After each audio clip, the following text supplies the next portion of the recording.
Ake ngibingelele mbuke lapha ekhaya igama uMzothule ngokeshembe isibongo kumafofu njengento engabanisa Vanessa Bomnkosi engalela maqedo lela bafoza noqeda izigudla kudla ethi mawuvimba ngala uthi kusungale ngumkhova oyiphaya madekeno oshasa nkintela iNethezeka TV kanti igama lohlelo sithi uphila kanjani mase uphila kanjani ke baningi abasibhalelayo bezosho ukuthi ngabe kulokho abasibhalele kona baphila kanjani kukona ikhona intokazi qamuka Eastern Cape isibhalelile nayo ikhona la kwiNethezeka TV sokhuluma nayo njengamanje Nkosazane angikubingelele ngikwamukele kwiNethezeka TV. Molweni kunjani? Siyaphila Nkosazane uthe awusibhalele uyithule usho ukuthi ngubani wakabani udaba osibhalele ngalo ngabe lume kanjani? Igama lami ngisuka Eastern Cape ize apha ngokwesikolo. iNethezeka TV kubana kukhona ingxaki endinayo kwaye futhi iyandihlukumeza. Ngiyazibona ukubana kwalapha egazini ndiluza istory sam ukubana apha eThekwini uba ndize ngesikolo kwaye le kwikhaya apho singathathi ntweni. So kukhona ngolunye usuku esaye ndaphuma nefriend kuba xa ufika vele endaweni uye wenze itsho. So kukhona usuku saye saphuma saya eklabhini xa ndifikayo phayana sadibana notata ekuthiwa nguMzwandile andisazi ifani yakho uba ngowakwabantu.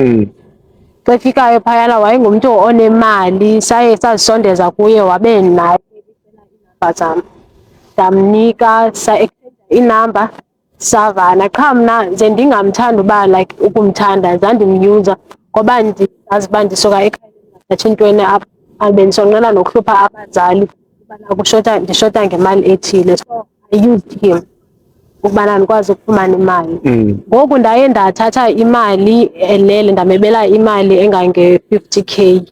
Qha ngoku into endihlukumezayo kukubana qho xa ndilala ndiya ndimbone lo tata ekuthiwa nguMzwandile kwaye ndiva nee-voices esithi ufuna imali yakhe. Ndiyakwazi noba ndihleli nje nabantu sonwabile kuvele yena. Ngoku ndikhathazwa yiloo nto ingako ndibhalele iNethezeka TV. Ake sibuye lana-ke Nkosazane kukhona isikhathi la ufika la eThekwini nifike laphi ufikela eRes la ufikela khona noma ufikela emqashweni?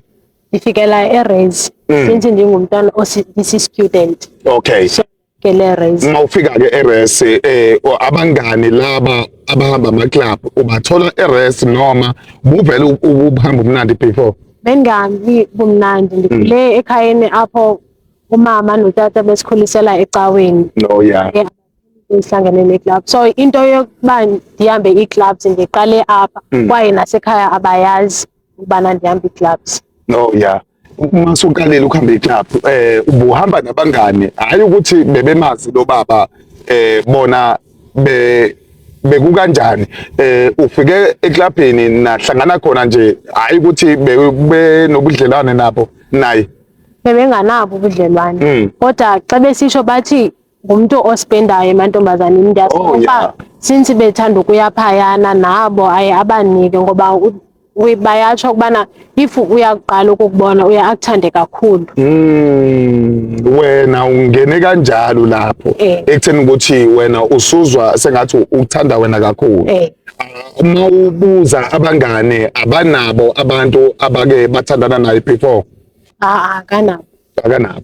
Bekuwena oke wafika laphana wase ungena ebudlelwaneni naye. Uma umlinganisa lo muntu ukiphi age ngangobaba wakho obhuti abadala bakho ungakanani nje? Singamsa kwi-ages phapho ngamshiya nge-2 years. Oh yeah. Okay. Akuqaleke ubudlelwane buqala kanjani? Nabo ubudlelwane beyaqala njengamanje. Ngifuna ukuthi sizwe sifike la uthatha khona imali. Nihlangana phi kanjani niyabonana uyakutshela ngefamily yakhe noma nawe uyaxoxa ngomndeni wakho osemakhaya? Uyaxoxa ukuze axoxe ngefamily yakhe nje wasuke wambuza kuba wayesithi wayelibizela kwakhe. Ndazobuza ke mina ukuba ayibo umama wakho uza watsho akanayo ifamily elapha. Ifamily anayo ikwaNongoma umama womntana nomfazi wakhe. So ixesha elininzi besihlangana eclubini kodwa khona olusuku ndaye ndavuma ndahamba naye uba ze sendiplenile eclub banzofike ndenze ntoni endlini. Izinto ezazenzeke endlini iziphi futhi ozaziyo mhlawumbe beziyimfihlo bekuphila impiloni lapha endlini ngoba egcineni sifuna ukuya la ekutheni ukuthi kuze kube nama voices emva kumthathela imali ngabe mhlawumbe lokho mhlawumbe wasukuma emva kokuthi usuthatha imali wathi ufuna ukukukhombisa ukukulaya ake sibheke ukuphila kwakho ke nje usaphila naye nanifika endlini niphila impiloni ewumuntu okanjani khona. Uma sifika endlini wanibonisa vele izindlu zakwakhe and ungumuntu othanda nobucwebe kodwa khona lendlu wayengafuni uba mayivungene kuyo ngingayazi ukuba kukhona ntoni ngoba wayethisha uba eyayi secret room so mna I thought njengoba kukhona ndisuka emakhaya kukhona la nto yokuba kuthiwa kukhona into ekuthiwa ngumsamo kusifana ufuna ukuhamba uyothetha nabaphansi nisebenzise yona so anzange ngicingele uba okanye ngayinto intoni kodwa zengxaki ukubana kutheni engazuba nazo i-friends like njengomuntu ongubhoti ngoba kulamaxesha ngoku wonke umuntu unayo umuntu othetha naye endaweni kandisiva ke umlando wakhe since like ngiqalwe yilento yami yokubana ndidla ngokumphupha kandibalisela ichomi yami nabanye besihamba nabo bathi baye beva ukuba wayengumuntu othweleyo and into endihluphayo kukubana ngoku andisenayo ne-chance yokuba ndihambe ndiyoxolisa okanye ndizame imali nokumfuna ukuba sazi i-information yakhe xa siva kuthiwa sewavuleka. Ema-ke wena wawufuna ukuya kuyena ngoba uthi wena uzwa kuthiwa sewasweleka ngifuna ukuya la ekutheni ukuthi wawufuna ukuya kuyena uyoxolisa noma ukubuyisela imali back yayisekhona imali.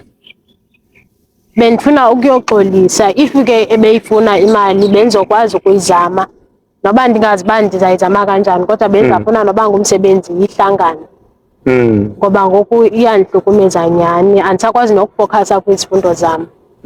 Imali ake sibuye la ufikile khona ulokhu uvakasha nihlangana futhi eclubini yena bewumuntu okanjani awumchaze la ubethanda amantombazane noma endlini akana friend nje eke ifike khona kufika wena kuphela. Manje endlini zandisoloko kuba khona mna and akho muntu ake ayani andazi ke noba besana abantu ngaphandle kwami ubandazi kodwa eclubini ebengangomuntu ofike ehleli nabantu abangubhuti ebengumuntu ohlala namantombazane kwaye espenda ethenga obatyala imali eziphezulu so ndingathi isikakhulu ebengumuntu othanda ukuhlala namantombazane. Nakho-ke la usuthathe imali uyayithatha imali kuthatha isikhathi esingakanani ukuthi uzwe ama-voices akhe noma kuba khona izinto ezikuhluphayo uma ulele ebusuku? Ndiyacinga ukuba yi-5 months yi-5 months.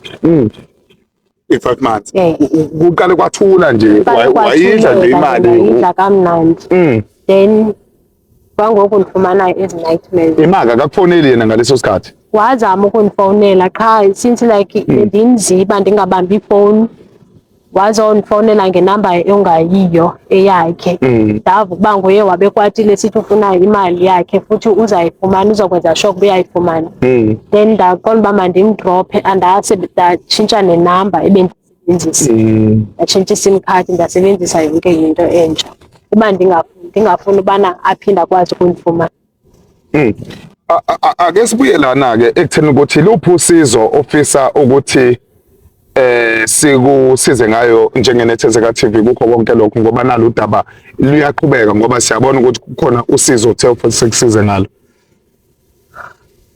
iNethezeka TV bengizathanda ukubana incede ndikwazi ukufumana ifamily kalobhoti ngoba ngoku andazi noba ndiyephi kudala akufumaneki ifamily yakhe ukuba ndikwazi ukufumana ithuba lokuba ndihambe ndiyoxolisa ke apho alele khona ngoba akhange ndibe nalo ithuba lokuba ndixolise esaphila futhi ngoku uza kakubi kum kwamna nje ndingumntu ngoku ongathi ngumntu ongaphilanga ebantwini ngoba andisenazo nee-friends since ukuvuka le nto ii-friends zam ziye zabaleka uba biqimba okanye ndiyaphambana andikwazanga nokuxelela ifamily yam kuba ndineentloni.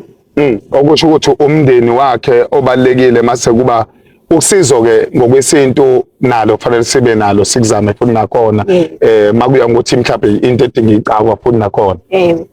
Okay, so kwenza njengoba usho njengeNethezeka TV amazwi ogcina ongawadlulisa kakhulukazi kubantu ke abasha ngoba kubalekile ukuthi kukhulume umuntu omusha onjengawe amazwi ongawadlulisa ungathini kubona abantu abasha. Ngingathanda ukudlulisa ebantwini abatsha ukubana kumele wamkele apha usuka khona kwaye wamkele i-situation yakho kwenu ngoba ngoku mna ndingene engxakini uba ndingafunanga ukwamkela. Number 2, akumelanga uvumele i-peer pressure i-control kuba into eyayihambisa esiklabhini kungenxa ye-peer pressure since ndikhulele kwikhaya elifudumeleyo apho uhamba icawa, kodwa ndithe xa ndifikayo esikolweni ndafike ndatshintsha ndenza izinto endingazifundiswanga ukuba ndilandela abangani. Bendinowuthanda ukuxelela i-youth ukubana uhlale kwaye wamkele kwisimo okuso. Sibonga kakhulu Nkosazane. Mbukeli lapha ekhaya, igama lami nguMzothule ngokaShembe Isibongo.